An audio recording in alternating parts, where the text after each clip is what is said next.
One पर्व, कैराट पर्व, अष्टात्रिंशोऽध्याय। अर्जुन की उग्र तपस्या और उसके विषय में ऋषियों का भगवान शंकर के साथ वार्तालाप। जन्मेजय बोले, भगवन, अनायास ही महान कर्म करने वाले कुंतीनंदन अर्जुन की यह कथा मैं विस्तार पूर्वक सुनना चाहता हूँ। उन्होंने किस प्रकार अस्त्र प्राप्त किए? 1. पुरुष सिंह महाबाहु तेजस्वी धनंजय उस निर्जन वन में निर्भय के समान कैसे चले गए थे? 2. ब्रह्मवेताओं में श्रेष्ठ महर्षि उस वन में रहकर पार्थ ने क्या किया? भगवान शंकर तथा देवराज इंद्र को कैसे संतुष्ट किया? 3. विप्रवर, मैं आपकी कृपा से ये सब बातें सुनना चाहता हूँ। सर्वज्ञ, आप दिव्य और मानुष सभी वृतांतों को जानते हैं। 4. ब्रह्म, मैंने सुना है कभी संग्राम में परास्त न होने वाले योद्धाओं में श्रेष्ठ अर्जुन ने पूर्वकाल में भगवान शंकर के साथ अत्यंत अद्भुत, अनुपम और रोमांचकारी युद्ध किया था, जिसे सुनकर मनुष्यों में श्रेष्ठ शूरवीर कुंती पुत्रों के हृदयों में भी दैन्य, हर्ष और विस्मय के कारण कंपकपी छा गई थी। अर्जुन ने और भी जो कार्य किए हों वे सब भी मुझे बताइए। 5. 7. शूरवीर अर्जुन का अत्यंत सूक्ष्म चरित्र भी ऐसा नहीं दिखाई देता है जिसमें थोड़ी सी भी निंदा के लिए स्थान हो, अतः वो सब मुझसे कहिए। 8. वैशंपायन जी ने कहा, तात, पौरव श्रेष्ठ, महात्मा अर्जुन की यह कथा दिव्य, अद्भुत और महत्वपूर्ण है, इसे मैं तुम्हें सुनाता हूँ। 9. अंग, देवदेव महादेव जी के साथ अर्जुन के शरीर का जो स्पर्श हुआ था उससे संबंध रखने वाली यह कथा है। तुम उन दोनों के मिलन का यह वृतांत भली भांति सुनो। 10.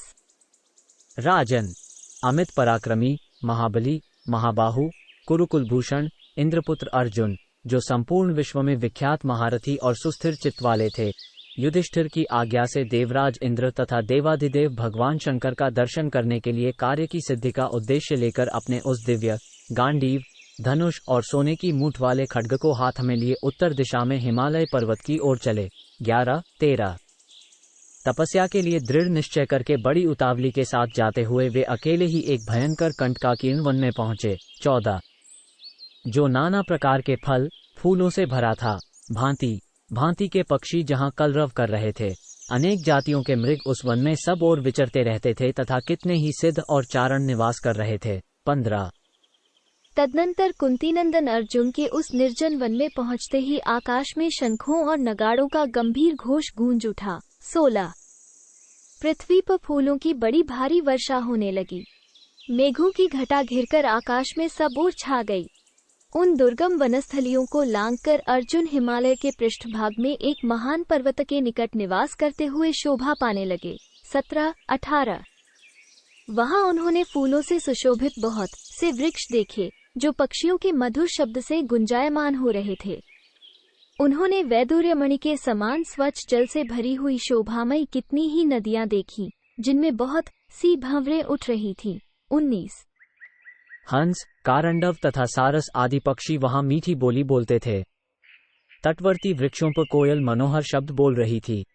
क्रौंच के कलरव और मयूरों की केकाध्वनि भी वहां सब ओर गूंजती रहती थी। 20. उन नदियों के आस पास मनोहर वनश्रेणी सुशोभित होती थी। हिमालय के उस शिखर पर पवित्र, शीतल और निर्मल जल से भरी हुई उन सुंदर सरिताओं का दर्शन करके अतिथि अर्जुन का मन प्रसन्नता से खिल उठा। 21.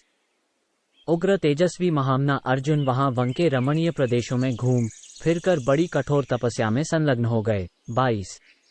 कुशाका ही चीर धारण किए तथा दंड और मृगचर्म से विभूषित अर्जुन पृथ्वी पर गिरे हुए सूखे पत्तों का ही भोजन के स्थान में उपयोग करते थे। 23. 1 मास तक वे 3 रात के बाद केवल फलाहार करके रहे। दूसरे मास को उन्होंने पहले की अपेक्षा दूने समय पर अर्थात 6 रात के बाद फलाहार करके व्यतीत किया। 24. तीसरा महीना 15 दिन में भोजन करके बिताया। चौथा महीना आने पर भरत श्रेष्ठ पांडुनंदन महाबाहु अर्जुन केवल वायु पीकर रहने लगे। वे दोनों भुजाएं ऊपर उठाए बिना किसी सहारे के पैर के अंगूठे के अग्रभाग के बल पर खड़े रहे। 25. 26. अमित तेजस्वी महात्मा अर्जुन के सिर की जटाएं नित्य स्नान करने के कारण विद्युत और कमलों के समान हो गई थीं। 27. तदनंतर भयंकर तपस्या में लगे हुए अर्जुन के विषय में कुछ निवेदन करने की इच्छा से वहां रहने वाले सभी महर्षि पिनाकधारी महादेव जी की सेवा में गए। 28 उन्होंने महादेव जी को प्रणाम करके अर्जुन का वो तपरूप कर्म कह सुनाया। वे बोले, भगवन, ये महातेजस्वी कुंती पुत्र अर्जुन हिमालय के पृष्ठभाग में स्थित हो अपार एवं उग्र तपस्या में संलग्न हैं और संपूर्ण दिशाओं को धूमाच्छादित कर रहे हैं। देवेश्वर, वे क्या करना चाहते हैं, इस विषय में हम लोगों में से कोई कुछ नहीं जानता है। 29-30 वे अपनी तपस्या के संताप से हम सब महर्षियों को संतप्त कर रहे हैं, अतः आप उन्हें तपस्या से सद्भावपूर्वक निवृत्त कीजिए। पवित्र चित्त वाले उन महर्षियों का यह वचन सुनकर भूतनाथ भगवान शंकर इस प्रकार बोले। 31 महादेव जी ने कहा, महर्षियों, तुम्हें अर्जुन के विषय में किसी प्रकार का विषाद करने की आवश्यकता नहीं है। तुरंत आलस्य रहित हो शीघ्र ही प्रसन्नता पूर्वक जैसे आए हो वैसे ही लौट जाओ। अर्जुन के मन में जो संकल्प है मैं उसे भली भांति जानता हूँ। 32-33 उन्हें स्वर्गलोक की कोई इच्छा नहीं है, वे ऐश्वर्य तथा आयु भी नहीं चाहते। वे जो कुछ पाना चाहते हैं वो सब मैं आज ही पूर्ण करूंगा। 34 वैशंपायन जी कहते हैं, भगवान शंकर का यह वचन सुनकर वे सत्यवादी महर्षि प्रसन्नचित हो फिर अपने आश्रमों को लौट गए।